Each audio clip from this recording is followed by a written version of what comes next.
आज सोनीपत में केंद्र सरकार के मंत्री माननीय श्री भानु प्रताप जी पहुंचे हैं। हम इनसे जानेंगे कि यहाँ किस उद्देश्य को लेकर के प्रवास कर रहे हैं और क्या क्या कार्यक्रम किए हैं। माननीय मंत्री महोदय जी, विशेष रूप से केंद्रीय नेतृत्व के द्वारा केंद्र के जितने भी मंत्री हैं उन्हें जो हमारी लोकसभा की 144 सीटें हैं उन 144 सीटों पर हम सबको भेजा गया है। उसी के तहत मुझे भी हरियाणा की 2 लोकसभा सीटें में जाने का सौभाग्य प्राप्त हुआ। इसके पहले मैं सिरसा लोकसभा गया था, 3 दिन का प्रवास वहां किया था और अब दोबारा यहाँ सोनीपत में लोकसभा से चुनाव आने का सौभाग्य प्राप्त हुआ है। और यहाँ आने के बाद संगठन के साथ बैठना, केंद्र की जितनी भी योजनाएं हैं उनके बारे में धरातल पर जाकर देखना कितना क्रियान्वयन हो रहा है। और विशेष रूप से हम लोग गांव में दौरा करके आवास योजना, जल जीवन मिशन के अंतर्गत हर घर नल की में जल की योजना जो गांव में लाने में छड़ी जा रही है उसे देखना जी, और साथ में केंद्र की जितनी योजनाएं हैं उनको हम लोगों ने 2 दिन में देखा है। और देखने से लगता है कि हमारी हरियाणा सरकार केंद्र की हमारी जो योजना है बड़ी मुश्किल के साथ में पूरा कर रहे हैं। इसलिए हमारा जो दौरा है उस दौरे में हमारे साथ जिला अध्यक्ष और अन्य पदाधिकारी हम लोगों के साथ थे।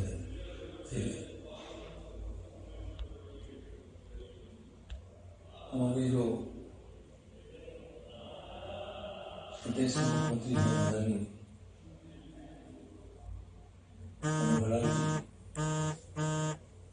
वो प्रदेश के नेतृत्व ओम प्रकाश जी के नेतृत्व में, धनवल जी के नेतृत्व में ये सारे काम के तरीके नहीं बड़े सुचारू रूप से चल रहे हैं और मैं धन्यवाद देना चाहता हूँ। और विशेष रूप से इसी में देश के यशस्वी प्रधानमंत्री जी 17 तारीख से लेकर 2 अक्टूबर तक सेवा पखवाड़ा का कार्यक्रम चल रहा है। अपने कार्यक्रम के साथ साथ सेवा के जो काम है वो भी हम लोग मना रहे हैं जी। और इस जिले में अन्य संगठनों के साथ मिलकर, चाहे हमारा वो युवा मोर्चा हो, किसान मोर्चा हो, हमारा एससी मोर्चा हो, और इसके बाद हमारे विचार परिवार के लोग उनसे भी मिलना, डॉक्टरों से भी मिलना, सब लोग साथ मिलकर जो आज भारतीय जनता पार्टी के कार्यकर्ता, असंख्य कार्यकर्ता हैं, उनको एक साथ सम्मिलित करना, जिससे आने वाले समय में जो 2024 का चुनाव है उसमें एक साथ मिलकर सभी लोग काम करें। क्योंकि भारतीय जनता पार्टी के पास असंख्य होता है, उन सबको एक करना है। और एक करके जिस तरीके से 14 और 19 का चुनाव भारतीय जनता पार्टी कार्यकर्ताओं के दम पर ये जीता गया है, उसी तरीके से 2024 में ये लोकसभा का चुनाव हम लोग भारी मत से जीतेंगे। इसी कर्तव्य के तहत हम यहाँ आए। जैसे मंत्री जी आपने बताया कि सिरसा में 3 दिवस का आपका प्रवास कार्यक्रम रहा, तो क्या सोनीपत में भी 3 दिवसीय रहेगा? आज 2 दिन आपको हो गए हैं यहाँ के कार्यक्रम को? बिल्कुल, वहाँ 3 दिन रहा है तो 3 दिन यहाँ भी रहेगा। आज 2 दिन हो गए हैं। अभी हमें डॉक्टरों के साथ मीटिंग करना है और उनके साथ बात भी करेंगे, उनकी बातें भी सुनेंगे, उनकी कोई बात होगी तो गंभीरता से लेंगे। और अगर जरूरत पड़ी संगठन को यहाँ से जोड़ करके ले जाएंगे तो संगठन को डॉक्टरों की समस्या है, इस समस्या का समाधान होना चाहिए।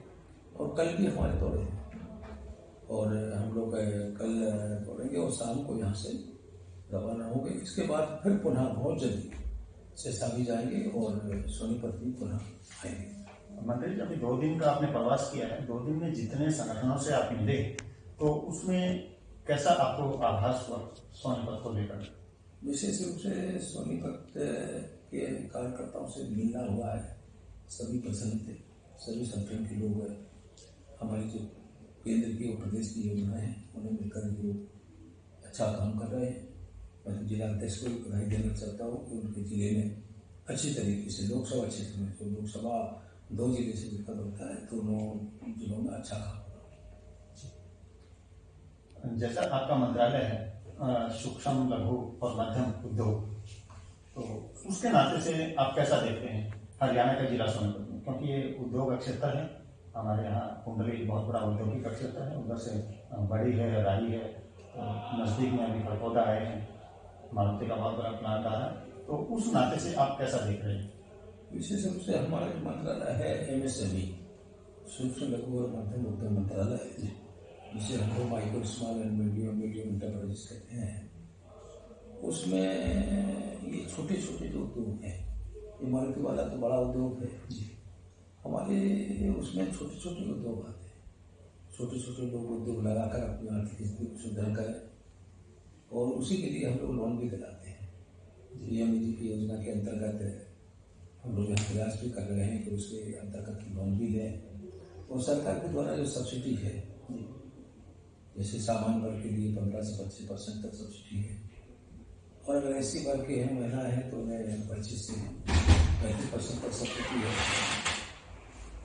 वो सब्सिडी अगर शहर में है तो 25% होगी, ग्रामीण में होंगे तो 35% मिलेगी।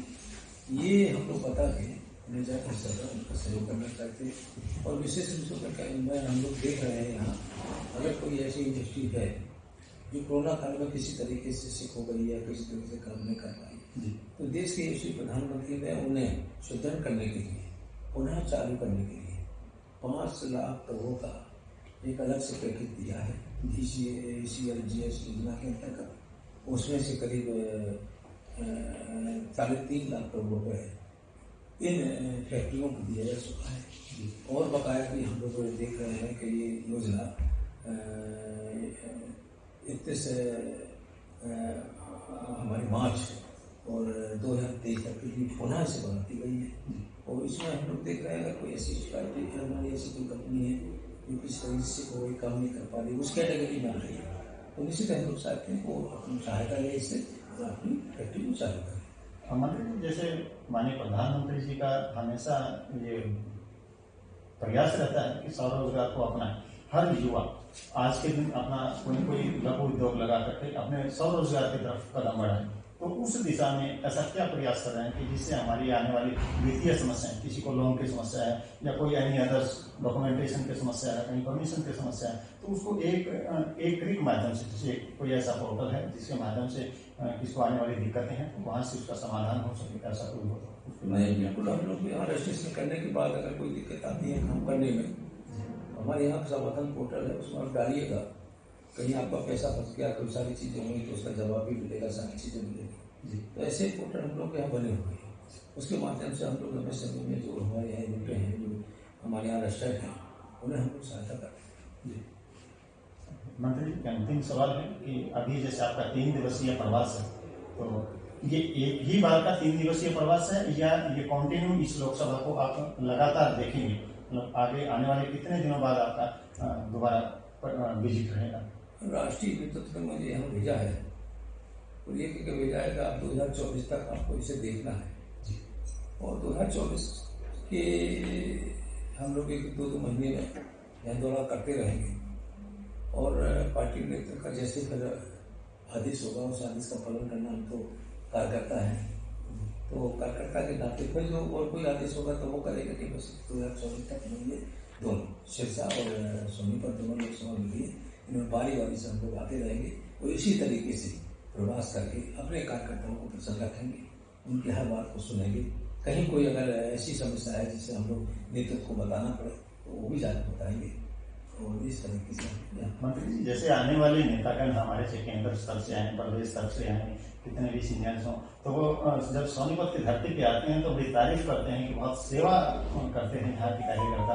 तो आपको कैसा लगा इस बार, कैसा महसूस किया? उनका अच्छे कार्यकर्ता है, उन्होंने बढ़िया हमारे साथ सेवा किया, सारी चीजें की। और हम लोग तो उन कार्यकर्ताओं को उनके सहयोग के लिए यहाँ आए हैं, उनका सहयोग करें। उन्हें कोई ऐसा काम देने नहीं आया कि जिससे वो समझने के लिए बोझ बन के हमारे ऊपर आए। उनके साथ मिलकर काम करना चाहते हैं और उनका सहयोग। बहुत धन्यवाद।